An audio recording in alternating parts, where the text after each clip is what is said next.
What makes a hero truly great? Is it their strength, their courage, or their willingness to sacrifice everything for their people? Everyone, please take your seat as we will tackle one of English literature's greatest literature, Beowulf. So, Beowulf, the first great epic of the English literature. Introduction to Beowulf. Everyone, please read. Beowulf is the most significant achievement in all English literature.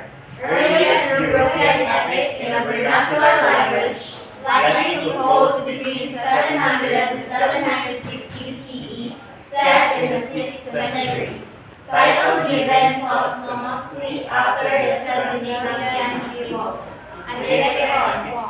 So Beowulf is an epic poem. So it's not a story, it's not a legend, it is an epic poem. So when you talk about an epic poem, it's a poem, but it narrates about a hero. So it's an epic poem, and it's the title of the Beowulf is not Beowulf really. In sixth century, the title of the story was not Beowulf, but it's unknown. But due to a Scandinavian hero, the story was entitled Beowulf in honor of the Scandinavian hero. And so, continue. Everyone, please read. Setting and time period. Takes place in early 6th century Scandinavia, key locations, Denmark and Sweden, including King Midhall, Heriot, Heorot.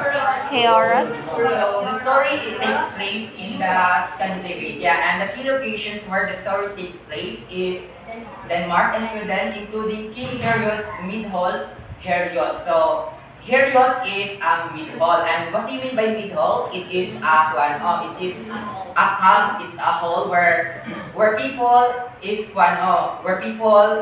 partook in social gathering, where siya camp na where people invite mga guests to eat and socialize. So that's a Midhall. Next, author. So everyone.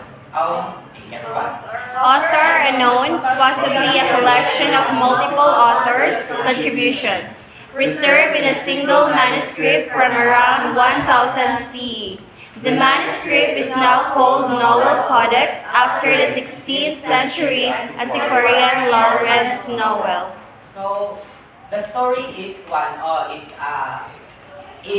the author of the story is unknown, but possibly it is made by multiple authors. No, throughout that time, there will be variations, there will be addition in the story, and so now we have the story Beowulf. And according to the Britannica, the Beowulf has a single copy na still preserved pa karon, and it's called the Novel Codex after antiquarian Lawrence Noel. So, swerte ka siya nung na-share copy sa source. Next page. So, the summary of the Beowulf. Everyone, please read. Summary. Heorot, King Hrothgar's great hall is terrorized by the swamp monster Grendel. Beowulf, a hero from Geatland, arrives to defeat Grendel and help Hrothgar. Beowulf fights Grendel barehanded, mortally wounding him by tearing off his arm. Heorot rejoices, displaying Grendel's severed. So, Heriot is the King Hrothgar's great hall. So, what happened in the story was that King Hrothgar and his fellow people were having a party where disco sila or something like that. And so, due to their noise, very noisy man sila kay party god, na-annoyed ang swamp monster na si Grendel. So, ano siya, panakay sila, pahilungan na ko ni. And so, he went to the mid-hall and attacked them. So, hearing the plight of the King Hrothgar, Beowulf, a hero from Geatland, siya, very gusto siyang justice or gusto siyang protect ang mga people. He went to save the King Rutgar. And so he battled with the monster with bare hands. And so after he defeated it, he won he took the severed arm of the monster and presented it to King Rutgar. Next, everyone, Iris, please read and Grendel's mother attacks Herod. to avenge her son's death. Beowulf is sent into her lair where he battles and ultimately kills her. Honored by Hrothgar, Beowulf's return is home celebrated as a hero. So, si katong monster na si si Grendel is na siya mama, and so if ever ikaw parent, namatay imong anak, so you will really find vengeance, no? So, ang swamp monster na mama ni Grendel, ni atake na pod kay as a vengeance. And so, si Beowulf, nag-away na po sila, and bata pa man si Beowulf ato, kusog pa kaayo, he defeated the Grendel's mother. Next. Everyone please read. Grendel's Mother attacked to avenge his Years later, now king of the Geats, Beowulf faces a dragon enraged by a stolen treasure. The aging Beowulf fights the dragon with the help of his loyal warrior, Wiglaf. Mortally wounded, Beowulf names Wiglaf as his successor. Beowulf is honored with a funeral pyre and buried by the sea, leaving the Geats fearful of future attacks. Gets. After many years, supposed to be 50 years in the story, Beowulf now, king of the Geats, become Gets. king of the Geats. Yeah.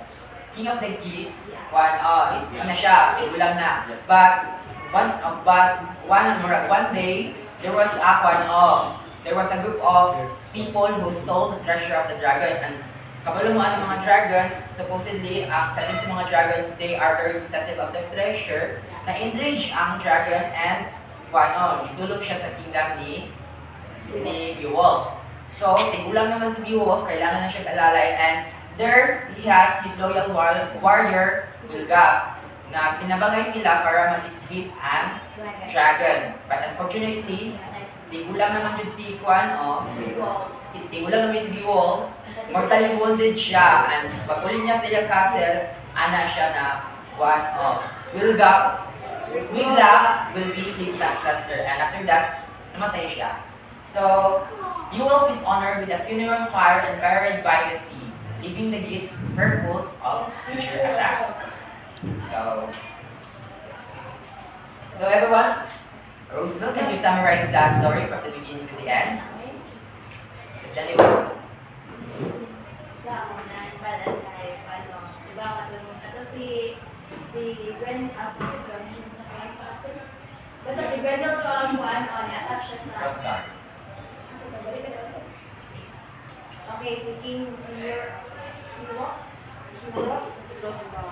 Rutgar sister to the swamp. Okay, so katong i-atake sila ni Grendel, but then si Beowulf hero ato nga ilang place sa Giftland is ni Arad ang mo to i-defeat sa atong owning help ni Rutgar yung i-defeat si Grendel in one no kanang human yung mga ganito niya si at katong swollen arm ni Grendel as a trophy for their victory. Now katong mga ni Grendel is na punch siya kanang mga organization vengeance sa iya ang anak ng mamatay din na sa mga to ila na kundi natakot siya but then na biligan siya ni Beowulf, right?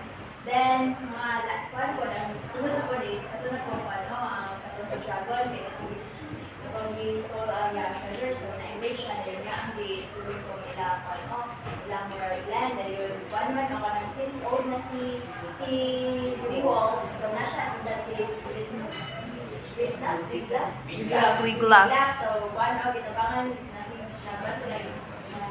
niya si Beowulf para benefit tong dragon. But unfortunately, isang one man, old man si Beowulf, so one dragon ang namatay. So let's rephrase the story again. First, what happened to the story? There was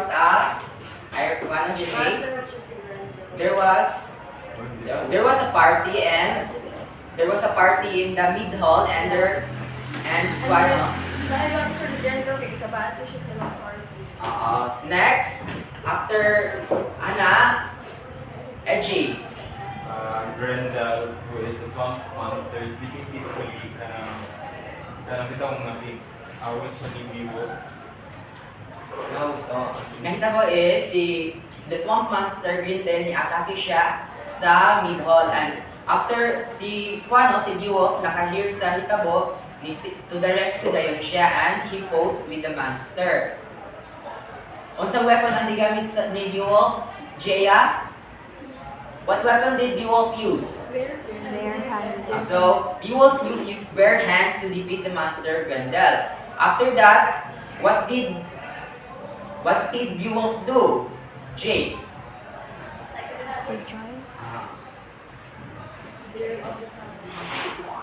So, ito niya kumot ni Ganda.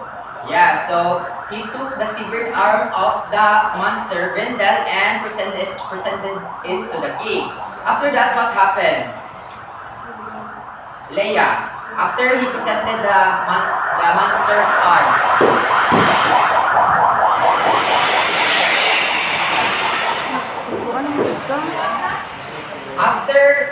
After Beowulf presented the monster's arm to the king Hrothgar, what happened to the story? What's it sunod?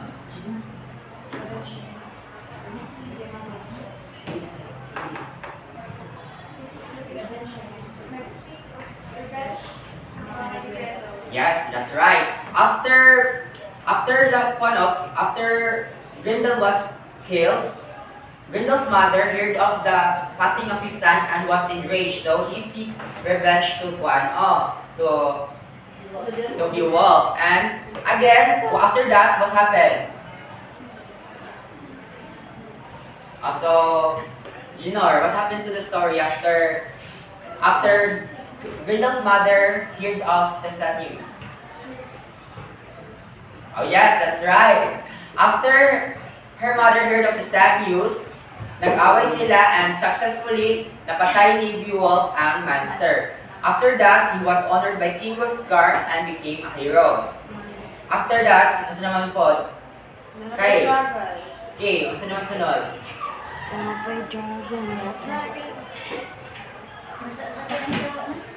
After vanquishing the monster, Grendel's mother, what happened to the story? Yes, that's right. After many years, Beowulf became the king of Vietland, and one day there were people who stole the treasure of the dragon, and the dragon was enraged, so he attacked the kingdom of Beowulf. Then after that, kita pa dyan.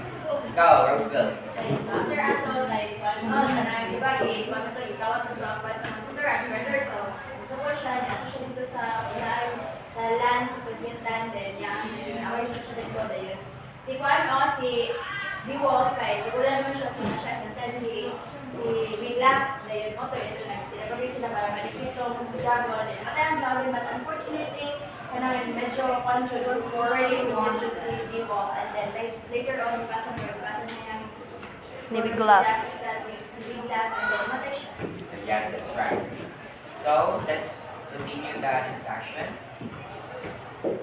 So, theme and analysis. Heroic values, loyalty, bravery, and the warrior's code. The Christian elements are the reflection of good versus evil. Beowulf as a sacrificial figure, and the tone of the story is sorrowful, somber, foreshadowing inevitable fate. So, ano siya. So before we have our assessment, we will first have we will first look at the movie of Beowulf to gain a much more in-depth understanding of the story or the epic poem.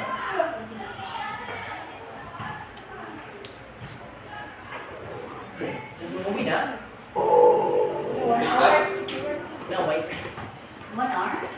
1 hour. 1 hour. And for 4 minutes. Forward, guys. Forward,